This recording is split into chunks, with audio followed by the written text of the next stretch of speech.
हाय ସାଙ୍ଗମାନେ ମୋ ମା'ମାନଙ୍କୁ ମାନେ ନମସ୍କାର। ମୁଁ ଆପଣମାନଙ୍କ ଗୀତା। ଆଜି ମୁଁ ଏଇ ହାତରେ ଏଇଟା କି ଶାଗ ନେଉଛି ଦେଖ ଦେଖି। ତ ଏଇ ଶାଗ ଭିଡ଼ିଓଟାକୁ ଯଦି ଦେଖିବାକୁ ଚାହୁଁଛନ୍ତି ଭିଡ଼ିଓକୁ ଲାଷ୍ଟ ଯାଏ ଦେଖୁଥିବେ ତ ଜାଣିପାରିବେ ନିଶ୍ଚିତ ଭାବରେ। ଏଇଟା ହେଉଛି ମଦରଙ୍ଗା ଶାଗ। ମୁଁ ନା ୟାକୁ ଭଲ ଭାବରେ ବନେଇ ନେବି, କାରଣ ଏଇ ଶାଗ ନା ଟିକେ ଟିକେ ଏଇର ମାନେ ଏଇଟା ହେଉଛି ବିଲରୁ ଶାଗ ତ ଆଣିଛି, ଏଇଠୁ କାଳେ ପୋକ ଫୋକ ଥିବ ମୁଁ ସେଇଥିରୁ ବନେଇକି ଭଲ ଭାବରେ ୟାକୁ ମୁଁ ଚଲେଇ ବି ଦେମି। ନ ଚଲେଇନେ ଯଦି କୋଟି କୋଟିକା ପୋକ ଥିବ ନା, ତ ସେଇ ଯୁଗୁରୁ ଏଇ ଶାଗଟାକୁ ମୁଁ ଭଲ ଭାବରେ ଏରକମ ବାଛି ନେଉଛି। ଦେଖୁଥିବେ ମୁଁ ୟାକୁ ଭଲ ଭାବରେ ବାଛି ନେଇନି। ଆଉ ବାଛିକି ୟାକୁ ଗୋଟେ ଗୋଟେ କରି ବାଛିମି।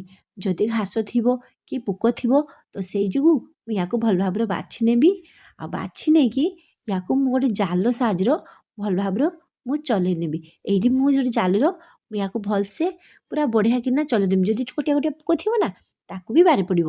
ତ ୟାକୁ ଭଲ ଭାବରେ ଏରକମ ମୁଁ ଦେଖୁଛି ଯେରକମ ମୁଁ ଚଲାଉଛି ଆପଣମାନେ ବି ସେରକମ ଚଲେଇବେ। ଆଉ ୟାକୁ ମୁଁ ଏଇଠି ପନିକିର କାଟିଦେବି।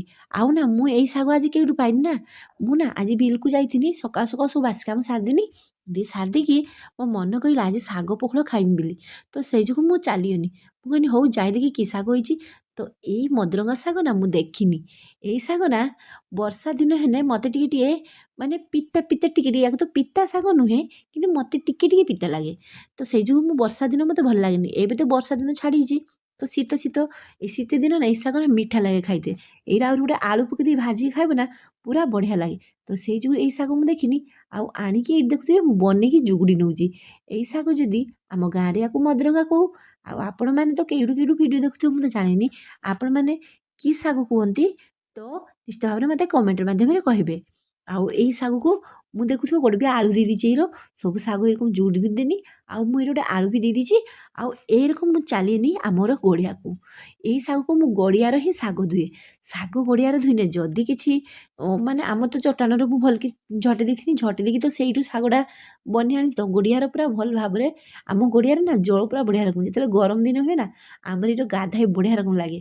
ତ ସେଇ ଗଡ଼ିଆ ଜଳ ପୁରା ବଢ଼ିଆ ରକମ, ଏଇ ଗଡ଼ିଆ ଜଳ ମୁଁ ଏଇ ଶାଗଟାକୁ ଧୋଇଦେବି। ଗଡ଼ିଆ ଜଳ ଶାଗ ଧୋଇଦେନି କି ହୁଏ ନା ପୁରା ଶାଗରୁ ଯଦି କିଛି ବିଲର ହୁଏ ନା କାଦ ଫାଦ ଠିକ ଥିବ ତ ଶାଗର ଯଦି ଧୂଳିମୂଳି କିଛି ଥିବ ତ ଗଡ଼ିଆରେ ଧୋଇଦେନେ ୟାକୁ ପୁରା ସଫା ହେଇଯାଏ।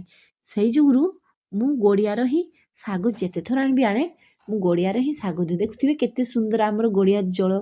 ତ ଏଇଠି ମୁଁ ଏଇ ଶାଗ ନେଇକି ଏଇରକମ ଯଦି ମୁଁ ଆପଣମାନଙ୍କର ଯଦି ସେଠି ଗଡ଼ିଆ ନଥିବ ତ କଳରେ ଧୋଇବେ, କିନ୍ତୁ ଗଡ଼ିଆରେ ନା ଧୋଇତେ ବହୁତ ବଢ଼ିଆ ଲାଗେ। ଏଇଠି ମୁଁ ଦେଖୁଥିବି ଗଡ଼ିଆରେ ପୁରା ଭଲ ଭାବରେ ମୁଁ ଶାଗକୁ ଧୋଇ ନେବି। ଆଉ ଏଇଠି ଏରକମ ଦିନରେ ନା ଶାଗ ଆଣିତେ ଯିବୁ ଆଉ ଗଡ଼ିଆର ଶୀତ ଶୀତ ହେଇଥିବ ନା, ଶୀତ ଦିନେ ତ ଗଡ଼ିଆରେ ଗାଧେଇବୁନି, ପୁରା କି ଥଣ୍ଡା। ଏଇଠି ମୁଁ ଶାଗ ସବୁ ଧୋଇକି ନେଇନି, ଫଟ୍ କିନା ଯାଇମି କେନେ ଆମ ଛୁଆ ଟିଫିନ୍ ବେଲ୍ ପଡ଼ିଯିବ, ସିଏ ଆସିଯିବ ଖାଇବ। ତ ମୁଁ ସେଦିନ ଫଟ୍ କିନା ଚୁଲି ବସେଇଦେନି, ଚୁଲିର କଢ଼ା ବସେଇ ଦେଇକି ଶାଗ ସବୁ ଦେଇଦେମି। ଶାଗ ସବୁ ଦେଇଦେନି।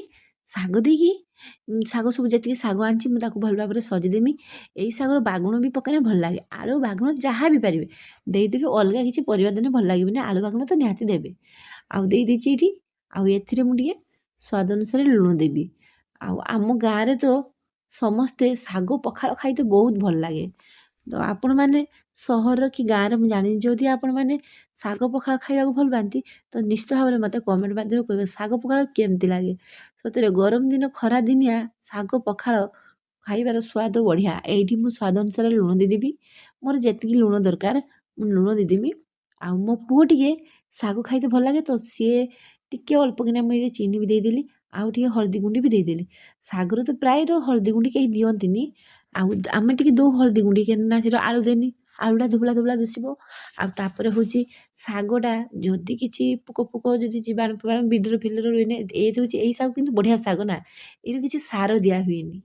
ଆଉ ଆଉ ଆମ ଯେ ଚାଷ ହୁଏ ଯେଉଁ ଶାଗ, କଳମି ଶାଗ, ସୁନସୁନିଆ ଶାଗ ଏଇସବୁ ଚାଷ ହୁଏ, ଏଇଗୁଡ଼ାର ସବୁ ମାନେ ସାର ଔଷଧରେ ହୁଏ। କିନ୍ତୁ ଏଇ ଶାଗ ନା ବହୁତ ବଢ଼ିଆ, ଏଇରୁ ବହୁତ ମାତ୍ରାରେ ଭିଟାମିନ୍ ଥାଏ।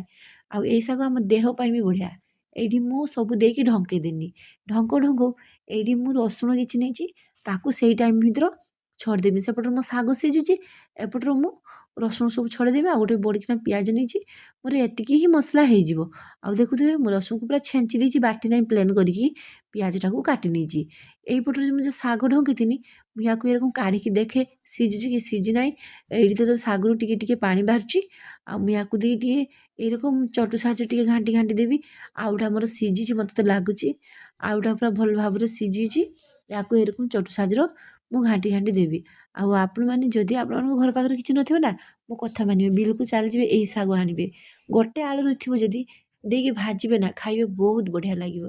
ତ ଏଇଠି ମୋର ଶାଗ ବି ସିଝି ସାରିଛି। ତାକୁ ମୁଁ ଏରକମ ସବୁ କାଢ଼ି ନେମି। ମୋର ଯେତିକି ଶାଗ ସିଝିଛି ମୁଁ ସବୁ ଶାଗ ଏଠି କାଢ଼ି ନେମି।